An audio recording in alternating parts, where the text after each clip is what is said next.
हे चतुरानंद रक्त बीज के अत्याचारों से हमें मुक्ति दिलाइए।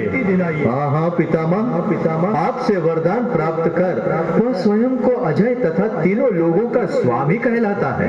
हमारी रक्षा करिए स्वयंभू, हमारी रक्षा करिए। निस्संदेह हमने उसे जीव जंतु या मनुष्य के हाथों मृत्यु को न प्राप्त होने का वरदान दिया है, किंतु स्त्री के हाथों मृत्यु को प्राप्त होना संभव है। अतः आप सभी आदि शक्ति, आदि माया देवी जगदम्बा की शरण में जाएं, वे ही आपकी सहायता करेंगे। और इस प्रकार सभी देवतागण माँ जगदम्बा की शरण में गए। हे जगत जननी, हे शक्ति स्वरूपा, हमारी सहायता कीजिए। रक्त बीज नामक दैत्य ने चहु और हाहाकार मचा रखा है। महाधर्मी धर्म के मार्ग पर चलने वालों को कष्ट पहुंचाता है तथा बलपूर्वक उनसे अपना स्वामित्व स्वीकारने की चेष्टा करता है। चिंता न करे देवगणों, हम शीघ्र ही दुष्ट रक्त बीज को उसके दुष्कर्मों का दंड देकर आप सभी को उसके अत्याचारों से मुक्ति दिलाएंगी। देवता गणों को आश्वासन देकर माँ जगदम्बा, माँ भवानी दैत्य रक्त बीज के संग युद्ध करने को उद्युक्त हुई। रे दुष्ट दुराचारी, तेरे पापों का घड़ा भर गया है। अतः हम तुझे तेरे पापों का दंड देने हेतु यहाँ अवतरित हुई है। आकर हमसे युद्ध कर।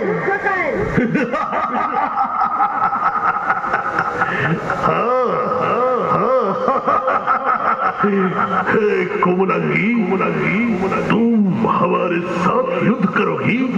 हाँ, हमारे साथ, रक्त बीज के साथ जिसकी गर्जना मात्र से ही तीनों लोग कांप उठते हैं। हमने देवराज इंद्र को परास्त कर सभी देवताओं को छिपने के लिए विवश कर दिया था। उस महाबली महाप्रतापी रक्त बीज के संग एक स्त्री एक अबला नारी युद्ध करेगी।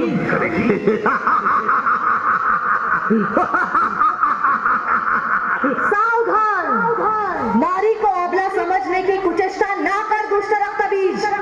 तू नारी शक्ति से अनभिज्ञ है। अतः हम तुझे आज नारी शक्ति से अवगत कराने हेतु ललकार रही है। आकर हमसे युद्ध कर।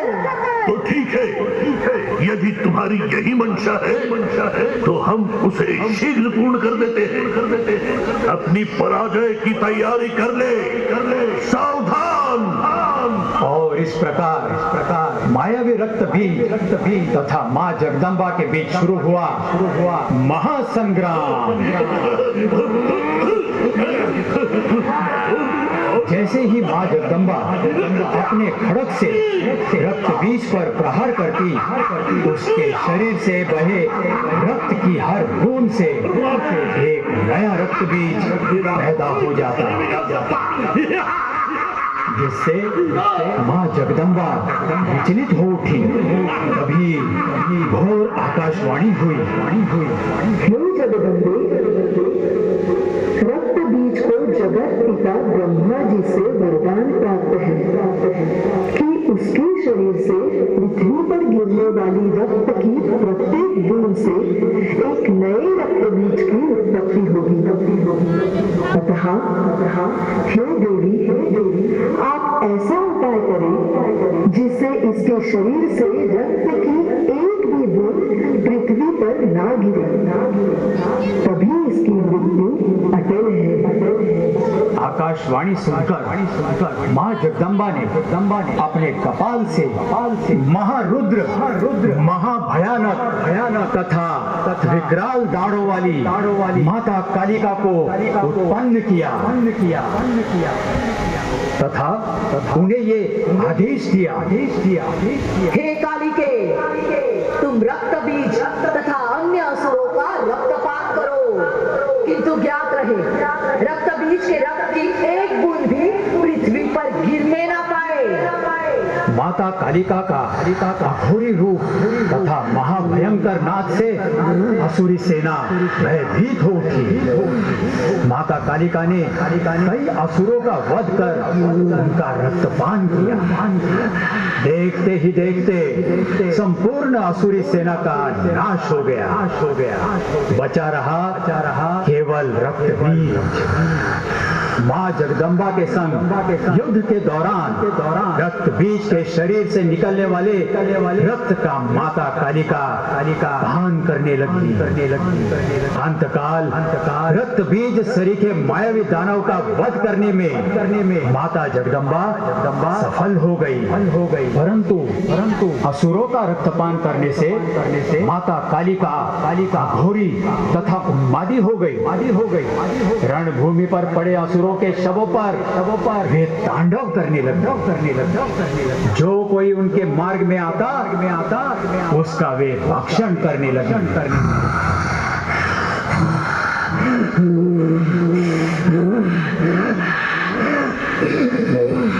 मुझे रक्त दो, मुझे दानव मुंड दो, मुझे रक्त दो,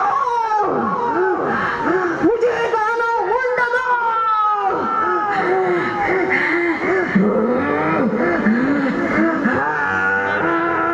माता कालिका के रौद्र रूप से देवतागण ऋषि मुनि भयभीत हो गए। उन्होंने देवर्षि नारद से परामर्श किया। तब नारद मुनि उन सबको लेकर कैलाश पर्वत पहुंचे। नारायण हे देवों के देव महादेव, हे त्रिशूल पाणी, हे भूत भावन, समाधि से उठिए प्रभु, समाधि से उठिए। क्या बात है देवर्षि, आप इतने चिंतित क्यों हैं? देखिए ना प्रभु, माता जगदम्बा अघोरी रूप धरकर कालिका के रूप में असुरों का रक्तपान करके उन्मत्त हो गई है। वे रक्त मांग रही है, दानव मुंड मांग रही है। नारायण नारायण। निस्संदेह ये गंभीर तथा चिंता का विषय है देवर्षि।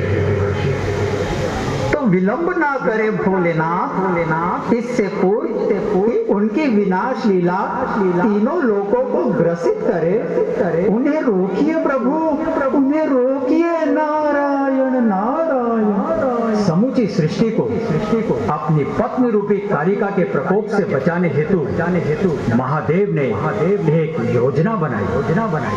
जिस स्थान पर माता कालिका उन्मादी होकर विनाशकारी तांडव कर रही थी, उसी स्थान पर जाकर महादेव ने समस्त देवता ऋषि मुनियों को जीवन दान देने के उद्देश्य से स्वयं को माता कालिका के पैरों तले डाल दिया। अपनी अघोरी शक्ति के मद में विनाशकारी तांडव नृत्य कर रही माता कालिका की दृष्टि जैसे ही अपने पैरों तले लेटे हुए अपने पति अपने स्वामी देवाधिदेव महादेव पर पड़ी तो मारे लज्जा के उन्होंने अपनी जीवा बाहर निकाल।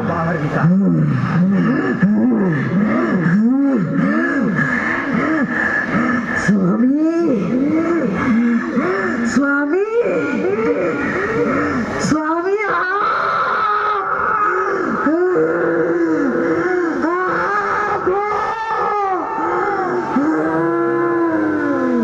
और माता कालिका तत्क्षण शांत हो गई। किंतु आज भी हमारे समाज में नारी गरिमा